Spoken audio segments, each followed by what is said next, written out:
Hi. Big boss season 7 തീരാൻ ഇനി വളരെ കുറച്ച് ദിവസങ്ങൾ കൂടി മാത്രം. ആദ്യം മുതൽ ഗംഭീരമായി എന്തൊക്കെയാണോ പ്ലാൻ ചെയ്തത് അതുപോലെ ചെയ്ത് ഗംഭീരമായി മുന്നോട്ട് വന്ന അനീഷ് അവസാനം കൊണ്ട് കലമുടയ്ക്കുന്ന ഒരു കാഴ്ചയാണ് ഇപ്പോൾ കാണാൻ സാധിക്കുന്നത്. ഇന്നലത്തെ എപ്പിസോഡ് കണ്ട് ഞാൻ ഒരുപാട് ചിരിച്ചു.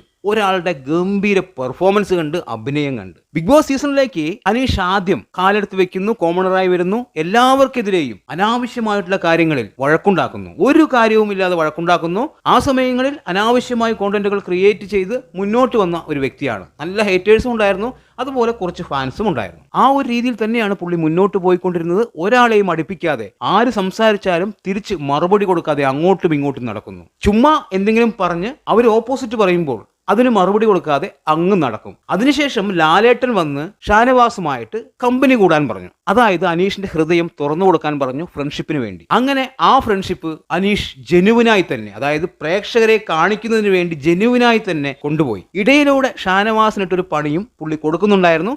ഷാനവാസ് എന്നെ പറ്റിക്കുന്നു എന്ന് പ്രേക്ഷകരോട് വിളിച്ചു പറയുന്നുണ്ടായിരുന്നു.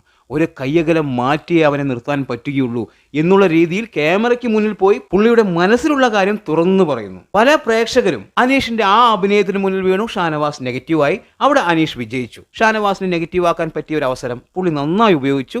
ആ സമയം വരെ ഷാനവാസ് ആയിരുന്നു പ്രേക്ഷക മനസ്സിൽ നമ്പർ 1. അതിനുശേഷം ഷാനവാസ് താഴേക്ക് പോയി. അവിടെ അനീഷ് വിജയിച്ചു. അതിനുശേഷവും ഷാനവാസുമായി കമ്പനി കൂടി, പിന്നെയും ഷാനവാസുമായി ഉടക്കി, പിന്നെയും കമ്പനി കൂടി. അതായത് പുലിവാൽ കല്യാണം എന്ന സിനിമയിൽ ജഗദീഷ് ശ്രീകുമാർ മോതിരം ഇട്ടുകൊടുക്കാൻ പോകുന്നുണ്ട്. ആ ഒരു രീതിയിലാണ് എനിക്ക് തോന്നിയിരിക്കുന്നത്. ഒരു സമയത്ത് ഫ്രണ്ട്ഷിപ്പ് ഉണ്ട്, പിന്നെ ഇല്ല, പിന്നെയുണ്ട്, ഞാൻ കട്ട് ചെയ്തു എന്ന് പിന്നെ പറയും. ഇവിടെ ഷാനവാസ് ആ സമയത്ത് കൃത്യമായി പറഞ്ഞിട്ടുണ്ടായിരുന്നു, നീ എവിടെയെങ്കിലും ഒന്ന് ഉറച്ചു നിൽക്കടാ എന്ന്. തോന്നുമ്പോൾ ഫ്രണ്ട്ഷിപ്പ് കട്ട് ചെയ്തു പോവുകയാണോ നിന്റെ പണി എന്നുള്ള രീതിയിൽ ഷാനവാസ് ചോദിക്കുന്നുണ്ട്. അതിനുശേഷം അനീഷിന്റെ ഗെയിം ഒറ്റപ്പെടൽ സ്ട്രാറ്റജി ആയിരുന്നു. ഞാൻ ഒറ്റപ്പെടുകയാണ്, എന്നെ എല്ലാവരും ചേർന്ന് അറ്റാക്ക് ചെയ്യുന്നു, ഞാൻ ഒരു ഒറ്റയാനാണ്, എന്നെ എല്ലാവരും എതിർക്കുന്നുണ്ട് എന്നുള്ള രീതിയിൽ. അവിടെ അക്ബർ കൃത്യമായി പറയുന്നു, മോഹൻലാലിന്റെ മുന്നിൽ വെച്ച്, ഞാനും ഇയാളും തമ്മിലുള്ള വഴക്കിൽ ഇയാൾ പറയുന്ന കാര്യം ഇതായിരിക്കും, എന്നെ എല്ലാവരും ഒറ്റപ്പെടുത്തുന്നു എന്നുള്ളതായിരിക്കും. ഇനി വേറൊരാളുമായിട്ട് വഴക്കുണ്ടാക്കി കഴിഞ്ഞാൽ, അതായത് അനീഷും വേറൊരാളും തമ്മിൽ വഴക്കുണ്ടാക്കി കഴിഞ്ഞാൽ അനീഷ് പറയുന്ന ഡയലോഗ് ഇതായിരിക്കും, എനിക്കെതിരെ എല്ലാവരും ചേർന്ന് ഒരുമിച്ച് വരുന്നു എന്ന്. അതായത് ഒരാളുമായിട്ട് മാത്രമേ വഴക്കുണ്ടാവൂ, അവിടെ അനീഷ് എല്ലാവരെയും ചേർത്തും. ഇതാണ് അനീഷിന്റെ ഒരു രീതി. തീർച്ചയായും ബുദ്ധിയുള്ള എല്ലാവർക്കും അത് മനസ്സിലായിട്ടുണ്ട്.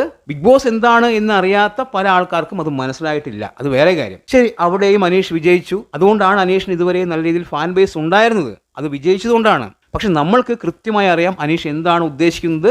അനീഷ് റിയൽ അല്ല എന്നുള്ളൊരു കാര്യം നമ്മൾ കൃത്യമായി അറിയാം. തീർച്ചയായും അനീഷ് നല്ല മനുഷ്യനായിരിക്കാം, അതെല്ലാം ശരി തന്നെ. പക്ഷെ ബിഗ് ബോസ് വീട്ടിൽ ആൾ കളിക്കുന്ന കളി ഫേക്കാണ്, റിയൽ അല്ല എന്നുള്ളത് നമ്മൾ കൃത്യമായി അറിയാം. പക്ഷെ ഇപ്പോ അനീഷ് എന്താണ് കാണിക്കുന്നത്? അനീഷിന്റെ ഇവിടെ പ്ലാൻ പൊട്ടിപ്പോയി, പാളിപ്പോയി. അതായത് അനുമോള് ഇതിനിടയിലൂടെ വേറൊരു കളി കളിച്ചിട്ടുണ്ടായിരുന്നു. അതായത് അനീഷിന്റെ ഒറ്റപ്പെടൽ സ്ട്രാറ്റജി ഫേക്കാണ്, കള്ളത്തരമാണ് എന്ന് കൃത്യമായി എല്ലാവർക്കും മനസ്സിലാവും. പക്ഷെ അനുമോളുടെ ഇത് മനസ്സിലാവില്ല.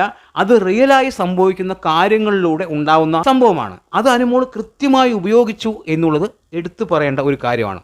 അനുമോൾ അത് കൃത്യമായി ഉപയോഗിച്ച് മാറിയിരുന്ന് പൊട്ടിക്കരഞ്ഞു. അതിനുള്ള സംഭവങ്ങൾ അവിടെ ഉണ്ടായിട്ടുണ്ട്. അതുകൊണ്ട് തന്നെ പ്രേക്ഷകർ അനുമോൾക്കൊപ്പം നിൽക്കും. അനുമോൾ തെറ്റ് ചെയ്തു, അനുമോളെ എല്ലാവരും ചേർന്ന് അറ്റാക്ക് ചെയ്തു. തീർച്ചയായും അവിടെ ഒരു ഒറ്റപ്പെടൽ സ്ട്രാറ്റജി നടത്തിയാലും ഒരു പ്രശ്നമല്ല. കാണുന്ന പ്രേക്ഷകർക്ക് അതിലൊരു ന്യായം ഫീൽ ചെയ്യും. ഇവിടെ അനീഷ് അനുമോൾക്കൊപ്പം ചേരുന്നു, അതൊക്കെ, അത് അനീഷിന്റെ ഗെയിം. അതിനുശേഷം കാണിക്കുന്ന കളികൾ, ഇതാണ് ക്യാരക്ടർ ചേഞ്ച് എന്ന് പറയുന്നത്. എന്താണ് അനീഷ് കാണിക്കുന്നത്? സത്യം പറഞ്ഞാൽ ചിരി വരും. അവിടെയുള്ള എല്ലാവർക്കും കാര്യങ്ങൾ മനസ്സിലായി.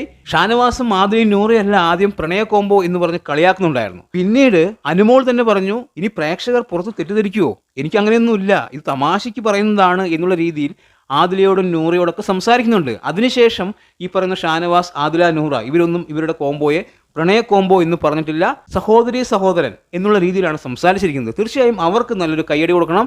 കാരണം ഇതിനെ വളച്ചൊടിക്കാൻ അവർ നിന്നില്ല എന്നുള്ളത് കൊണ്ട് തന്നെ.